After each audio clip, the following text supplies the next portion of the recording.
Bonjour, bonsoir à toutes et tous. Bienvenue sur votre bande, la bande Azitos. Cette bande n'est pas FM, mais bien disponible sur votre plateforme d'écoute préférée et également sur YouTube. La bande Azitos face A, c'est pour bientôt. Ce soir, nous avons la chance de recevoir deux jeunes brasseurs qui viennent d'une grande maison, d'une grosse maison de par chenou, comme on dirait. Pas vraiment, Adri. Tout à fait. Voilà. On va découvrir tout de suite ces deux brasseurs. La bande Azitos face à. C'est parti.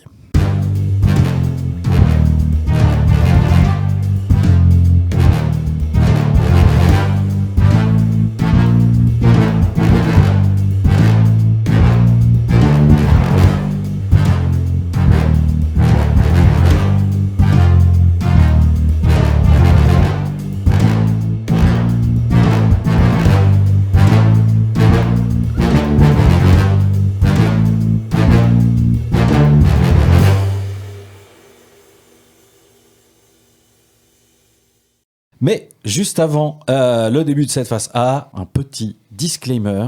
Ciel, c'est à toi. Alors, le prenez surtout pas mal, d'accord, hein mais on m'a chargé de vous dire que l'abus d'alcool est dangereux pour la santé. Voilà, c'est dit. Ma vieille, faut pas se mettre la pression comme ça, hein. Allez, bonne émission.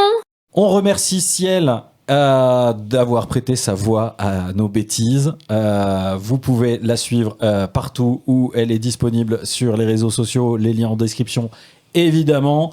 Merci Ciel, que du love. On est parti donc pour cette phase A avec donc ce soir autour de la table dans les studios de Chemical Production avec l'acolyte Adri juste ici à ma droite. Salut mon GG. Nous allons cuisiner, hein mon Adri, Oh oui. façon potion. Xavier et Hugo. Xavier et Hugo qui sont deux jeunes brasseurs, de très jeunes brasseurs, enfin en tout cas par rapport à moi. Ouais, Oui, par rapport à toi oui, aussi, hein, oui, mon oui. Adri. Ben oui. On a l'âge de nos os et de nos artères. Bienvenue. Comment ça va, Xavier et Hugo? Eh bien écoutez, ça va très bien, merci pour l'invitation. Également très bien. Merci pour l'invitation. Merci d'y avoir répondu chaleureusement en tout cas et avec motivation. Vous étiez dans les premiers à nous dire oui, pas de problème, on est là pour ce projet. Et donc, ça fait chaud au cœur en tout cas quand on se lance un peu comme ça, qu'on se dit tiens, on a une nouvelle idée. Tout de suite, il y a des gens pour nous dire oui. En plus de tous les artistes donc qui nous ont soutenus. Voilà, c'est-à-dire que vous êtes vous brasseurs le cœur. De ce dont on veut parler et tout de suite d'avoir de l'intérêt comme ça, même juste par de brefs échanges sur des salons ou par mail, et ben ça fait chaud au cœur et je tenais à vous le dire. En tout cas, merci beaucoup. Bienvenue les gars. Bienvenue. Donc vous avez une particularité, même au moins deux particularités, c'est que contrairement à beaucoup de brasseurs qui font des reconversions, on l'a évoqué donc dans l'épisode précédent, si vous l'avez loupé, vous savez ce que vous devez faire, hein. On s'abonne, on like, tout ça, et on retrouve donc l'épisode d'avant, la phase A, la phase B. Mais donc, comme on l'a évoqué avec Romain et avec Marion, elle aussi, en reconversion dans le monde de la bière, vous, c'est plutôt... c'est votre sortie d'école en fait. Est-ce que c'est particulier, parce que c'est un tout petit monde, hein, le monde brassicole, est-ce que ça vous donne un positionnement un peu particulier dans les salons, etc. Est-ce que vous avez l'impression d'être venu d'ailleurs, d'être un peu des ovnis, ou en fait non, tout se fait de manière très très organique? Alors, moi je vais dire que tout se fait de manière assez organique, parce que le milieu brassicole français, même si c'est beaucoup de gens qui sont issus de la reconversion, donc des gens qui ont un petit peu plus que mon âge, ce milieu brassicole, depuis quelques années, il se professionnalise beaucoup. Il y a des formations qui existent, il y a le titre de brasseur qui existe depuis 3 ans, si je ne dis pas de bêtises. Il y a un diplôme universitaire opérateur de brasserie qui existe. Donc là où il y a peut-être 10 ans, c'était beaucoup des gens qui bricolaient et qui se sont improvisés brasseurs. Aujourd'hui, les gens qui deviennent brasseurs en reconversion, c'est des gens qui se forment, qui reprennent des études, parfois à 40 ou 50 ans et plus. On a eu un stagiaire en titre de brasseur il y a 2 mois, qui a 55 ans.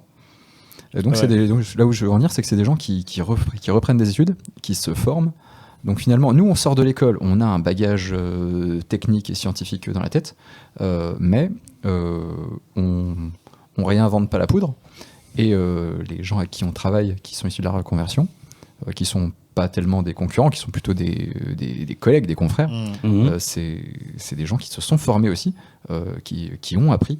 Ouais, donc du coup, vous êtes sur la même longueur d'onde globalement. Exactement. Ouais, ok. Et pour rebondir sur ce que Xavier dit, que c'est un monde qui est tout petit, c'est que toutes ces formations qu'il a citées, les profs se retrouvent souvent sur les gros salons, type Salon du Brasseur à Nancy, pour échanger, pour faire des conférences. Et du coup, les élèves qu'ils ont eu par le passé, qui sont maintenant brasseurs, on se retrouve, on échange, on peut se croiser autour d'une bière sur un stand sans se connaître. Et l'échange est très facile, parce que on a une bière à la main, ça favorise les échanges, on est autour d'une même passion.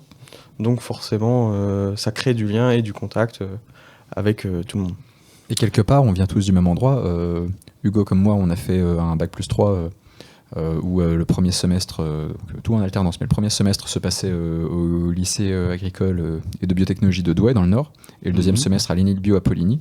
Ces deux écoles dispensent des formations brasserie de spécialisation et le fameux titre de brasseur dont on parlait à l'instant. D'accord. Donc finalement, on n'a pas le même diplôme, mais on vient de la même école de brasserie. Ouais, c'est ça en fait. Ouais, c'est ça. Oui, parce qu'en école de brasserie en France, il y en a quoi ? Il y en a 5, 6, non ? Alors, pour le DU ou le titre de brasseur, là, moi, j'en ai 4 ou 5 en tête. Ouais, voilà, je voyais ça à peu près. Donc, La Rochelle, Douai, Nancy, Poligny dans le Jura. Autrement, la voie pour apprendre la bière, c'est des écoles d'ingénieurs agroalimentaires, avec des spé en fermentation. Il y en a une à Dijon. Il y a un master à Dijon, c'est produits fermentés pour l'agroalimentaire. Mais en fait, c'est spécialisé distillerie, brasserie et vinification. Nous, on a fait un bac+3 qui était boisson fermentée et biotechnologie, qui aujourd'hui s'appelle brasserie-distillerie. D'accord. Donc ça a tendance à se recentrer au fur et à mesure. Et puis voilà, après, pas forcément c'est pas forcément notre cas, mais j'ai eu une apprentie il y a 3 ans. Elle faisait un bac+3 agroalimentaire général, mais elle s'est spécialisée dans la bière de par son apprentissage, son alternance chez nous. Ouais, c'est ça aussi, quoi. Le passage du côté brassicole de la Force, il est venu d'où ? Il est venu d'un stage, il est venu de découverte, de popote à la maison. Dites-nous en plus. Alors pour ma part, du coup, initialement j'avais un BTS en labo. Ouais. Et pendant ce BTS, j'ai fait mes stages au laboratoire des 3 brasseurs. Ok. Donc la chaîne de restauration, ils brassent dans chaque restaurant en France. Ouais. Et ils sont et de plus en plus créatifs. Moi, je me souviens d'eux il y a une quinzaine d'années où c'était des trucs un peu plan-plan, etc. Vraisemblablement, maintenant, chaque 3 brasseurs a sa bière du moment avec un peu de créativité, etc. Ça fait plaisir à voir. Et justement, pour revenir sur cette créativité, chaque 3 brasseurs a la gamme de base. Ouais. Ils ont une bière du moment qui est commune à toutes les 3 brasseurs, donc ils changent chaque mois. Okay. Et en fonction de la taille du restaurant, le brasseur a le droit à 1 ou 2 recettes constamment, qui peut faire varier, changer quand il veut. Ok.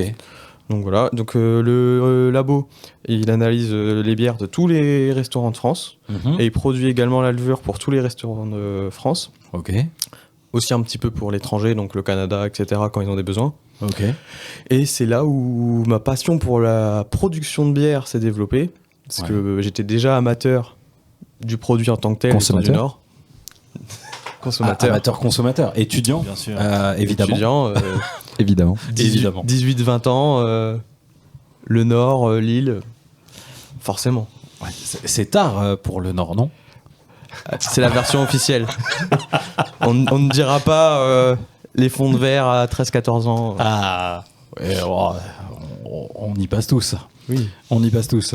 Mais attention, si elle vous l'a dit précédemment, il ne faut pas abuser avec ça, et surtout pas avant 18 ans. On n'est pas là pour vous faire des bêtises ou être imprudent. Attention à vous.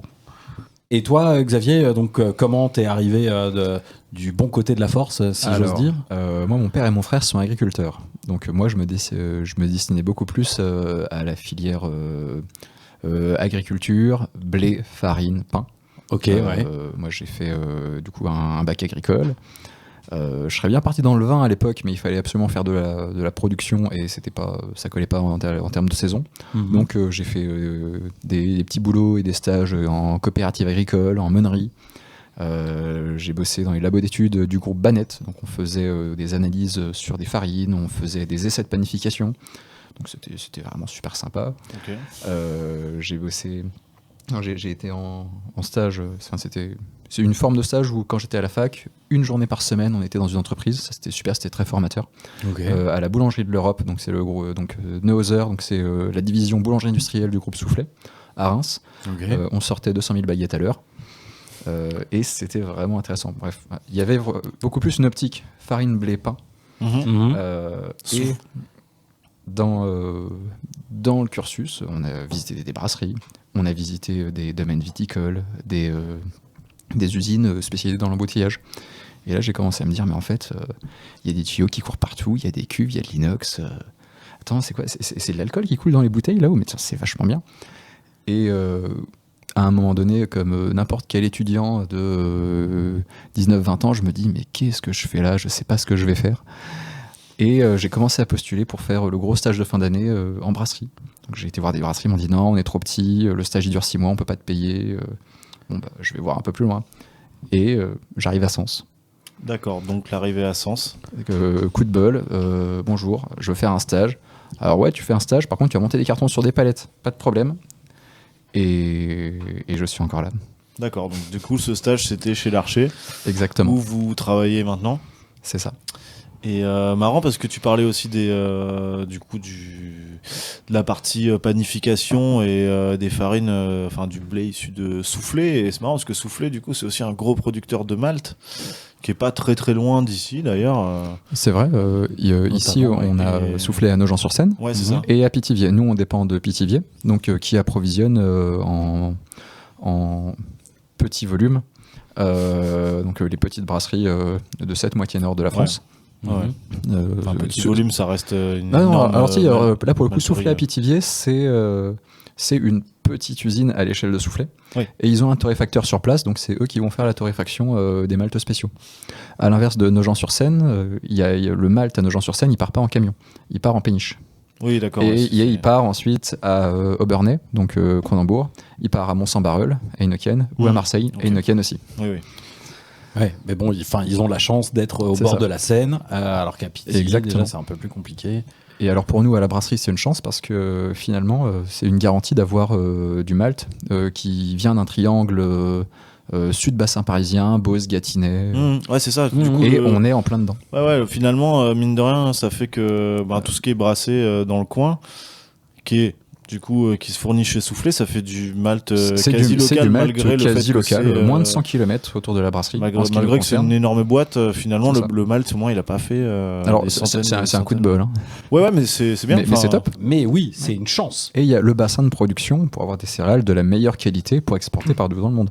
La France, c'est le deuxième exportateur je parle sous le contrôle de... Sous contrôle de Wikipédia. Exactement, Voilà. mais la France, c'est si je dis pas de conneries, c'est le deuxième exportateur d'orge brassicole dans le monde. Mhm. Après, quoi, c'est les States le premier, non Non, même pas. Je dirais l'Australie, mais sans conviction. Ok. Intéressant. On regardera.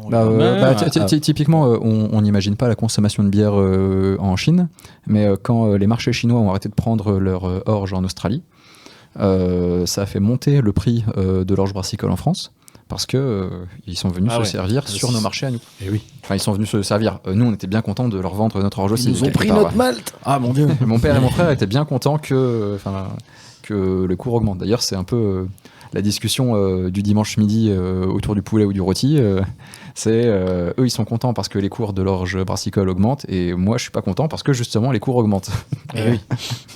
Et donc, alors premier pas dans cette grosse boutique qui est l'Archer, parce que c'est pas, enfin voilà, on parlait lors de la dernière émission, lors de l'épisode 1 avec Romain, donc du mode broule à loose. En termes d'équipement, il y a un gap quand même entre les moyens qu'a eu Romain au tout début, ceux qu'il a maintenant, qu'il a déménagé, et ceux que vous avez chez l'Archer. En termes de proportion, on parle en hectolitres, donc dans le monde brassicole en général, ça représente combien en production totale, par brassin, etc. Enfin, et puis si tu peux nous expliquer la différence de tout ça éventuellement, enfin, Xavier ou Hugo évidemment. Alors, on va le faire en 2 temps. Par rapport à la taille de la brasserie, il faut dire que la brasserie L'Archer, elle existe depuis 1996. Quand on a commencé en 96, moi j'étais pas né, on brassait à la main dans des tanks calais qu'on avait emmenés chez le chaudronnier du coin pour qu'il nous fabrique un fond filtrant et pour pouvoir commencer à travailler. Les cuves de fermentation, c'était aussi des tanks calais avec une chambre à air et une sangle pour venir fermer le couvercle pour que ce soit à peu près hermétique, et un barboteur en plastique comme ceux qu'on met sur les graphes dans le vin. Okay. C'est comme ça qu'on a commencé en 96. Mais c'était il y a plus de 20 ans. Oui, non, il y a beaucoup plus de 20 ans. Il y a bien plus que 20 ans. On n'était pas encore champion du monde de football, pour rappel. C'est vrai. Non, ça commence à faire. Et c'est vrai que aujourd'hui, on a déménagé 2 fois de local, la brasserie a fait faillite 3 fois. Hugo peut vous faire un petit topo sur où est-ce qu'on en est aujourd'hui en termes de matériel, en termes de dimension. Alors, en termes de matériel et dimensions, on est sur des cuves entre 80 et 160 hectos, sur une salle de brassage de 40 à 50 en fonction des recettes. Mais du coup, il faut 2 à 4 jours de production pour remplir les cuves en fonction de chaque cuve. Sur les cuves de 80, ça va être 2 jours, et sur les cuves de 160, ça va être 4. Sur la ligne d'embouteillage, on est sur une 20 becs. On peut monter jusqu'à 3 à 4 000 bouteilleurs. Okay. Donc ça commence à être un peu plus automatisé. On dépote plus les bouteilles, il y a un dépalettiseur. Bientôt, et j'espère, on aura un palettiseur pour les cartons sur les palettes. Enfin, ça commence à s'automatiser. Quand j'aurai un peu de temps pour finir les réglages. Du coup, c'est à force de grandir, c'est plus des automatisations qui s'ajoutent pour diminuer la contrainte des salariés. Ouais, de manutention, quoi. De manutention. Parce que tu te retrouves à porter, à déplacer. C'est ça. Là, actuellement, on a un manutentionnaire sur une grosse journée d'embouteillage. Il porte à peu près 7 tonnes. Ouais, ça va vite. Tout mis bout à bout, chaque carton fait 10-12 kilos. À la fin, c'est clair. C'est clair, donc il faut réfléchir. D'où le palettiseur, donc l'automate pour monter les cartons sur les palettes automatiquement. Ouais, en termes de pénibilité, on est niveau BTP, quoi. Oui, complètement. Pour alors, minute, le carton, il n'est pas lourd. Enfin, il n'est pas lourd. 10-12 kilos. Oui. C'est pas un sac de ciment de 25 ou 30 ou plus, comme avaient nos aïeux. Mais c'est la répétition. Oui, c'est ça. Maintenant, c'est cadré. C'est pareil. Les sacs, en général, c'est 20 kilos. Mais c'est la répétition. Mais c'est la répétition. Et c'est toute la journée. Et en même temps, il faut être attentif au bon fonctionnement des machines. Donc là, l'idée, c'est vraiment d'essayer d'automatiser au maximum. On va pas se passer de notre collab parce qu'il faudra toujours quelqu'un pour surveiller le bon fonctionnement. Il faudra toujours quelqu'un pour changer les bobines d'étiquette sur l'étiqueteuse. Il faudra toujours intervenir s'il y a une bouteille qui s'est mise en javel. Oui. Il faudra de l'humain toujours. Mais par contre, l'idée, c'est que l'automate prenne le relais sur le travail de force et que notre collab, Thierry, de son petit nom, puisse être plus attentif sur tous les aspects de réglage et puis voilà, et le faire progresser dans la boîte. Bien sûr. Et puis tout ça sans trouble musculo-squelettique arrivé à la retraite, et ça ce sera pas mal, et je pense que Thierry vous en remerciera. Ça c'est certain, et tous les autres manutes, je suis sûr qu'ils espèrent un peu d'automatisation pour ça. Du coup ça fait, donc on est sur une brasserie qui a quand même qui a un dimensionnement assez grand, quoi, par rapport à justement la bière de papa qu'on a pu voir dans les épisodes précédents. Et donc vous, en tant que brasseur, on se demandait souvent avec GG, mais en fait, une brasserie comme ça a une gamme régulière, donc il y a des bières qui sortent régulièrement. Après, vous avez sûrement des éphémères aussi, on en a pu en goûter quelques-unes. Et du coup, la question, c'est un peu, en tant que brasseur, est-ce que Est-ce que vous vous y retrouvez aussi dans la création de recettes, dans l'évolution, voilà, de pas faire toujours les mêmes choses, etc. Vous, là-dessus, est-ce que vous avez, vous avez des envies? Est-ce que dans votre brasserie, du coup, vous pouvez exprimer ses envies? À quel point, etc. Alors, j'aime la bière industrielle. Ouais, c'est pas une tare, en vrai, c'est pas une tare. Non, du coup, alors, moi, c'est vrai que si ça tenait qu'à moi, on ferait des porteurs, on ferait des stouts, on ferait même pas des trucs forcément très très forts en alcool, même pas barriqués ou quoi, mais juste on ferait des bières noires parce que c'est super. Ouais. Mais en pratique, aujourd'hui, faut des gens pour les boire, aujourd'hui, c'est ça. Nous, on vend beaucoup en grande surface. Ouais. Donc, ça veut dire qu'il y a personne dans le rayon de votre supermarché préféré pour vous dire, ah, tiens, telle bière elle est fabriquée de telle manière. Il n'y a pas de caviste. Non, mais c'est ça. Donc nous, notre gamme, c'est du basique, c'est blonde, blanche, triple et des bières aux fruits sucrés qui sont un peu notre spécialité. On essaie de se diversifier. On a une gamme qui s'appelle la gamme dite sans peur, c'est le nom de la marque, avec des bières un peu sympas. Mais je pourrais laisser Hugo vous en parler. Mais voilà, on est sur des produits de grande consommation. Là, en ce moment, mon gros kiff, c'est essayer de préparer une recette de bière type Lager, bière vraiment donc fermentation basse, légère, 4 degrés 5, type blonde industrielle, mais bonne pour le coup, et qui soit à la fois bonne gustativement parlant, mais qui réponde à un cahier des charges qui est qu'on puisse se permettre de la vendre relativement peu cher, notamment pour de l'événementiel, des choses comme ça. Là en ce moment, ça c'est là-dessus que je bosse et que je m'amuse. Et je m'amuse aussi sur quand on crée des bières aux fruits, on part d'une base et on fait de la chimie. Enfin, on fait de la chimie. C'est comme fabriquer un soda, c'est un petit peu d'arôme, un petit peu de jus de fruits, un petit peu de ceci, un petit peu d'acide citrique, un petit peu de cela. Okay. Et là, c'est de la cuisine. Et c'est super. Sûr. Et là, pour le coup, c'est vraiment l'aspect entre guillemets pré-industriel, grosse brasserie. Et ça, c'est là-dessus que moi je bosse. Hugo, il va vous en parler. C'est un peu plus l'aspect sympa, l'aspect tambouille. Tambouille, quoi, mettre les mains dans la. C'est ça. Pour tout ce qui est développement de recettes, Xavier parlait des développements des bières aux fruits, parce que c'est plus sa fibre, etc. Moi, j'ai plus travaillé sur les recettes, typiquement la triple qu'on a développée récemment. Les sans peur, on avait développé une strong blonde, donc c'est plutôt typé belge. On avait développé la smoked, Thomas le fumé. Le feu fumé. La red sour aussi. Bon, la smoked et la red sour ont été arrêtées entre temps parce que les aléas commerciaux. Le public n'était pas au rendez-vous. Ouais, c'est ça. Les commerciaux étaient peut-être pas au rendez-vous non plus. Mais ça vous permet quand même, du coup, toi, tu te retrouves quand même à devoir faire évoluer des recettes et continuer du coup à faire bouger un peu le produit et à être en recherche en fait, quoi. C'est ça, exactement. Et puis autre aspect que j'aime bien aussi, c'est que des fois on fait des légères modifications sur les recettes, mais tout le défi qui est derrière, c'est qu'il faut que ça continue à avoir le même goût. Donc on essaye de sourcer des houblons qui vont se rapprocher du houblon qu'on avait avant, ou des levures qui vont s'en rapprocher en termes gustatifs et alcool.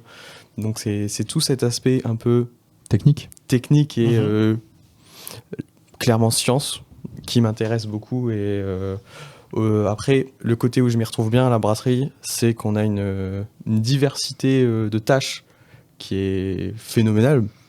On fait pas que du brassage, on fait de l'embouteillage, on fait du conseil client, location de tireuse, maintenance, tout ça. Et du coup, c'est là aussi où je m'y retrouve, c'est de la...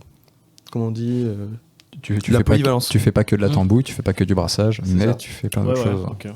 Voilà.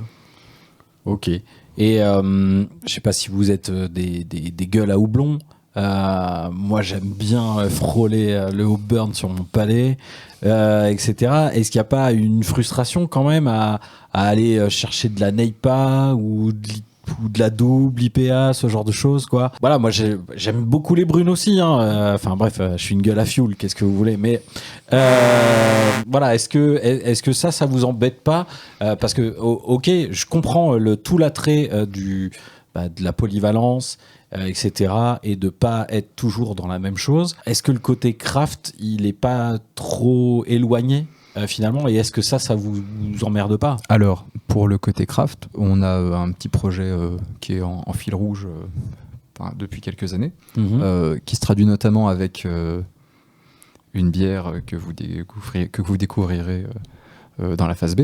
Ok.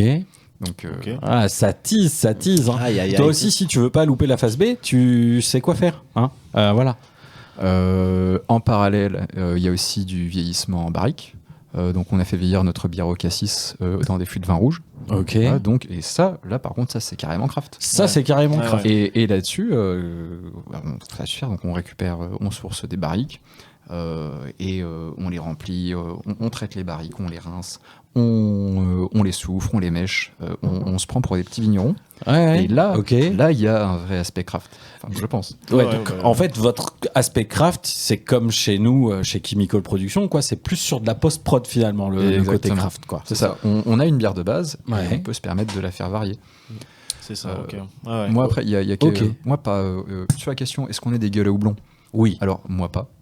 Ouais. Ah, c'est Après, ça, alors, après, après, j'aime bien l'amertume. Moi, j'ai commencé à boire de la bière en buvant la chouffe houblon. Donc, l'IPA de chouffe Ouais, à ouais. l'époque. Je Alors, vois. IPA belge, donc c'est Ah oui, IPA belge, c'est de l'amertume pour de Ah l'amertume. oui, c'est ça. C'est C'est- en termes d'IBU, je sais pas où est le titre, C'est ça, mais mais- c'est trop pour moi, tu vois. Mais en pratique, demain, on me donne le choix.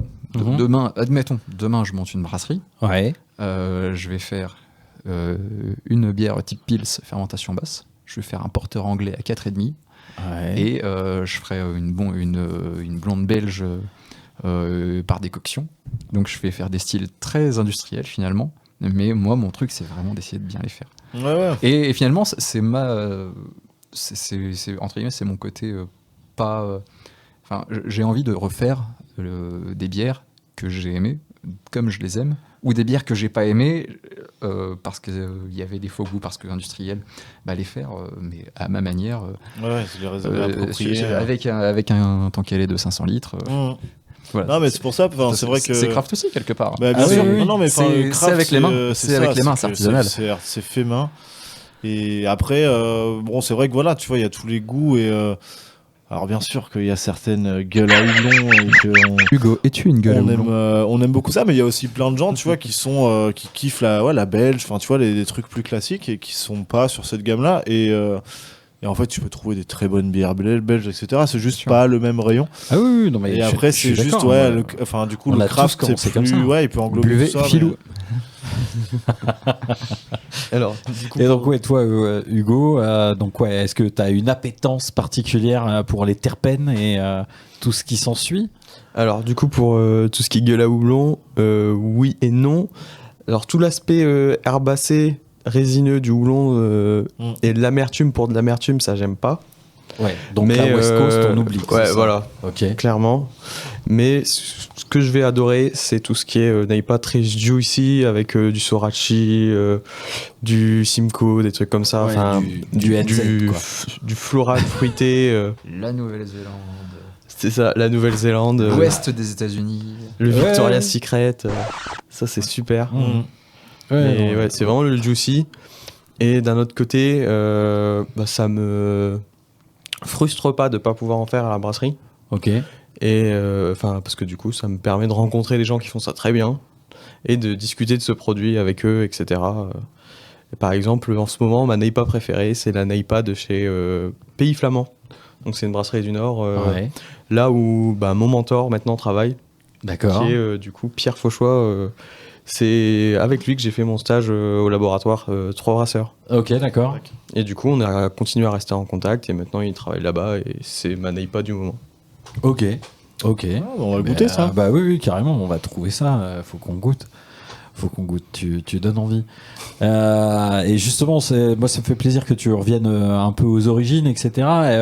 Parce que justement, au niveau qu'on revienne un peu aux bases, finalement.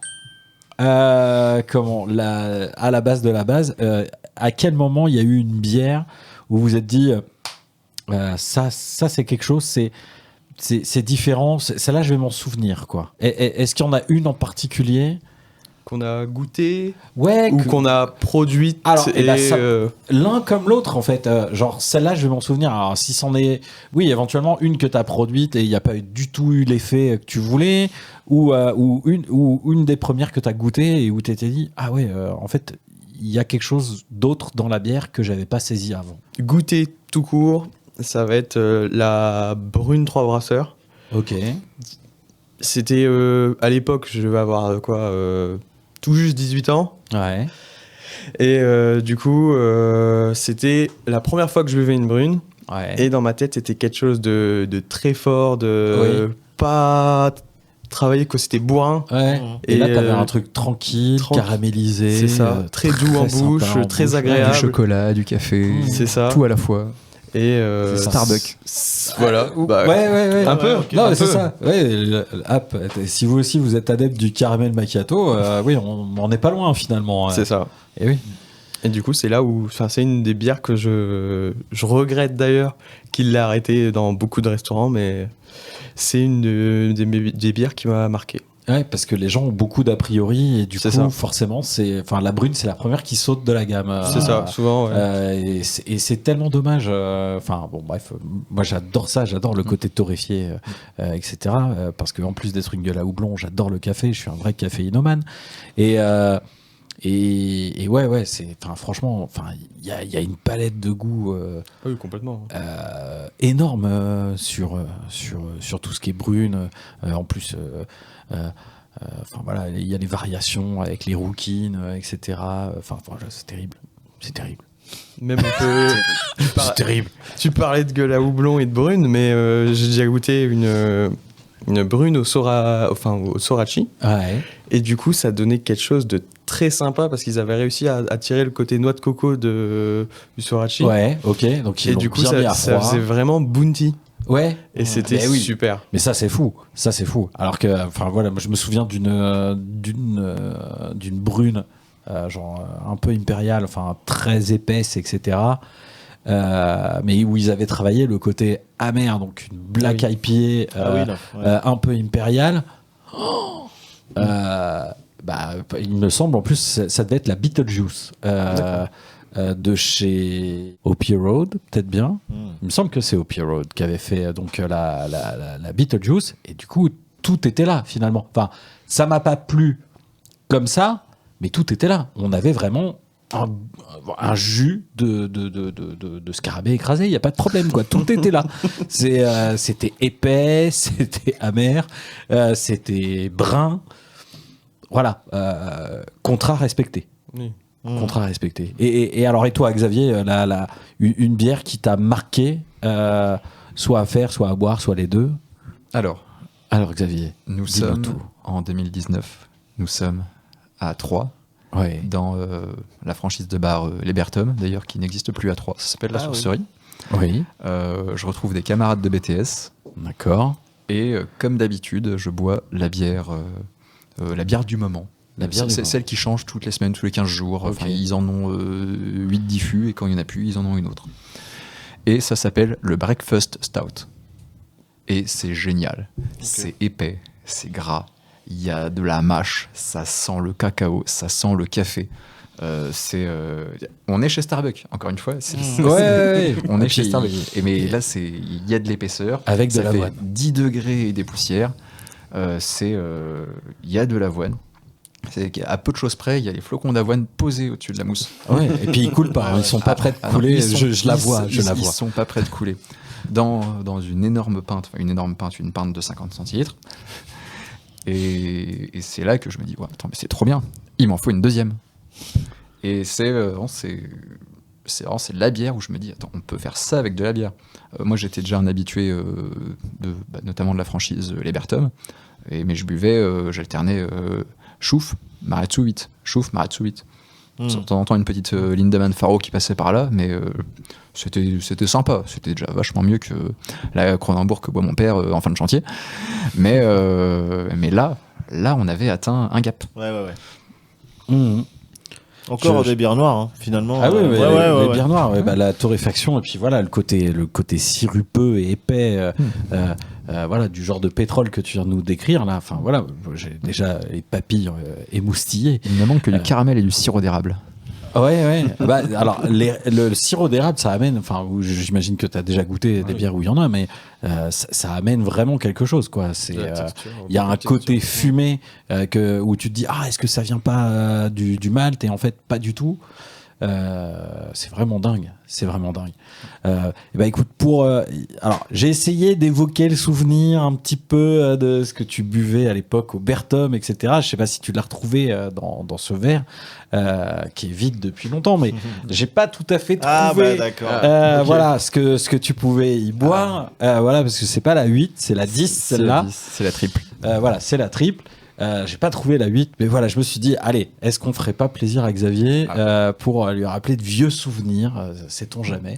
À un moment, j'ai cru que c'était de la chouffe. Mais du coup, c'était pas de la chouffe, c'était. Non, bah après je comprends l'hésitation. Hein. Toi, tu pensais à de la lèvre. Ouais, de la lèvre. J'aurais dit de lèvre rituelle. Mais... la lèvre rituelle, j'en ai bu une certaine quantité quand j'étais en BTS. Après, on est à peu près sur le même grammage. Oui. Voilà, c'est du typé belge, etc. Tout est là. Ouais, du classico, quoi. Ouais, voilà. Triple, 10% d'alcool. Triple, 10%, il y a du sucre résiduel. Il y a du sucre résiduel. Il y a des watts. Il y a des du watts. sirop de glucose. Et oui. Et donc, mais mine de rien, ajouter du sucre ou du sirop de glucose, ça laisse un goût. Bah oui, le glucose, ça laisse son empreinte, quoi. Dans l'Indus. Voilà, L'Indus belge. Dans l'Indus belge, dans les surtout. bières belges en général. Alors, il Oui. se trouve que nous, dans notre bière triple, pendant longtemps, on remettait du sucre blanc. Oui. Ouais. Alors Ok. là, on a ajouté la recette, maintenant elle est pure malt, mais pendant longtemps, on rajoutait du sucre blanc pour rechercher justement ce goût un peu belge. Mhm. Et finalement, on s'est dit que c'était bien sans. Ouais. Ouais, bah clairement. Je sais que, enfin, il y a certaines brasseries qui essayent de travailler. Enfin bref, ils montent les buts à un certain moment pour avoir des sucres résiduels qui viennent du céréal. Alors, du coup, c'est au moment du brassage. Au Ouais. moment du brassage proprement dit, tu ajustes ton diagramme de brassage, donc les Mhm. différents paliers de température, leur durée, pour avoir davantage de sucre résiduel. Le choix de la levure aussi, en fonction de la levure que tu utilises, tu vas Ouais. avoir plus ou moins de sucre résiduel en fonction de la capacité de ta levure à consommer les maltotrioses, qui sont des sucres Complexe. qui commencent à être complexes Ouais. et que certaines levures ne sont pas capables de bien utiliser. Typiquement, nous, pour la triple, on Mhm. utilise une levure du commerce, du levurier Fermentis, Mhm. et on utilise une levure qui fermente mal et peu les maltotrioses. Ok. Donc, ça nous laisse beaucoup de sucre résiduel Ouais. Ok. et ça lui donne beaucoup de rondeur, beaucoup de mâche. Mhm. Et ça vient sans qu'il y ait tant d'alcool que ça. Bon, il y a quand même 9%. Ça fait une bière qui a tout cet effet très belge de l'alcool, de la rondeur, de l'épaisseur. Ça colle au palais. Un petit peu comme ça, finalement. Est-ce que ça a pas un côté un peu plus noble d'essayer de travailler son sucre comme ça plutôt que de venir Alors, ça, un aspect adjoindre quelque chose, façon petit chimiste Alors ça, finalement. un aspect plus noble d'essayer de faire du pur malt, du 100% blond. Mhm. Mais aujourd'hui, je prends un exemple que j'aime bien ressortir. Ouais. C'est mon père qui a 55 ans. Pour lui, une bonne bière, c'est encore une bière blonde belge à 7% et plus d'alcool, Mhm. avec ce petit goût qu'il reconnaît, qu'il retrouve dans Ok. toutes ces bières belges qu'il peut avoir eu dans un mètre de bière à la fête des pères, Ok. ou pour son anniversaire. Vous voyez un petit peu l'idée, avec de la chimée blonde, avec de la Ouais, filou, ouais. avec de la marée de Soudis, avec de la chouffe, et avec de la duvel. Ok. Et finalement, il y a des goûts qui se retrouvent et que lui, il a imprimé comme étant ça, c'est le goût de la bonne bière. Ça, c'est le goût de la bière belge. Ouais, je comprends. Et donc, en fait, là, on touche à la tête. Hein. Ouais, c'est ça. Ouais. Donc du coup, ouais, c'est ça. Il y a le côté flatteur du sirop de glucose qu'on imprime. En plus, on est habitué depuis tout petit à bouffer des sucreries, etc. Ça doit pas aider. Alors, En soi, derrière, que par la et Belge. en fait, on vient se faire avoir par C'est ça. la drogue, quoi. Exactement, se fait avoir le par la drogue. sucre. On te rappelle tout ce que tu as toujours aimé, tout ce qui te plaît, tous les marqueurs. Ouais. On essaie de les retrouver. Finalement, faire une bonne bière. Par exemple, moi j'ai 2 critères pour une bonne bière. Ouais. Une bonne bière, soit c'est une bière où quand on a bu une pinte, tu as envie de la reboire. soit c'est une bière où quand tu la bois, elle te rappelle toutes les autres que tu as déjà bu et qui étaient au moins aussi bonnes. Typiquement, là, je bois une blonde neutre triple, ça me rappelle d'autres blondes belges triples. Donc ça veut dire qu'on a réussi, en travaillant avec Hugo, à coller au style. Ouais. Ça veut dire que quelque part, on a bien fait notre travail. Il y avait un style, il y avait un cahier des charges, il y avait une clientèle. On a réussi à avoir tout ça à la fois. Si vous aussi, ça vous rappelle plein de choses et que vous avez si vous collez à la description de Xavier de ce qu'est une bonne bière, n'hésitez pas à nous le mettre en commentaire. L'épisode d'aujourd'hui se clôt, enfin en tout cas la phase A. On se retrouve tout de suite pour la phase B avec la dégustation. Ça, le sirop de glucose, c'était comme ça, là, une mise en bouche, finalement, un peu flatteuse, parce que bon, je suis comme ça, que voulez-vous, un peu flatteur, mais vous en faites pas, on les aime, nos invités. Bref, la phase A, c'est terminé. Merci d'être venus, Xavier et Hugo, voilà, pour représenter votre histoire de brasseur, et puis aussi la maison pour laquelle vous travaillez. Évidemment, on met en description les liens de la brasserie. Voilà. Vous avez Insta, etc. à la brasserie. Bon, Insta, voilà. Facebook. Et ben voilà, si vous voulez retrouver leurs trognes et leurs produits, ça se passe en suivant les liens. Naturellement, on remercie tous les artistes qui nous suivent et qui ont permis donc cette émission d'exister. Merci à Orphideus et à Jules pour donc l'habillage sonore et musical. Merci à Ciel d'avoir prêté donc sa voix à nos bêtises. Merci aussi à Monsieur Eric Herson-Macarel d'avoir prêté sa voix pour notre petit teaser avec Tyler là juste ici. On remercie Robin de Draw My Beer donc pour ce merveilleux logo. On remercie Dim, Gary, Esteban, Max de Chemical Production d'avoir donné de leur temps donc pour que tout ça soit possible et d'avoir donné aussi de leur temps mais différemment donc pour tous les moyens de production.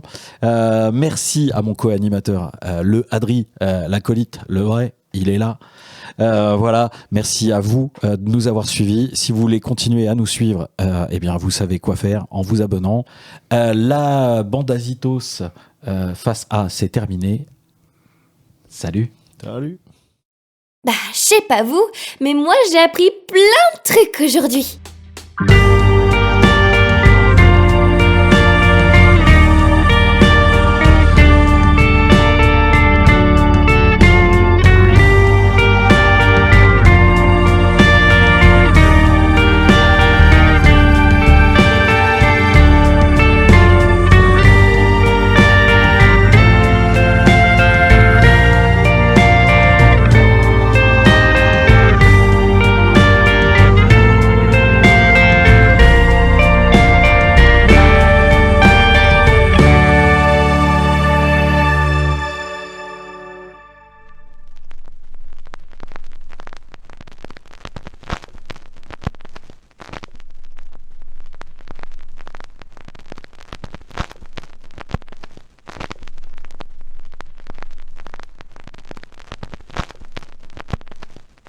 Bon, la phase A touche maintenant à sa fin.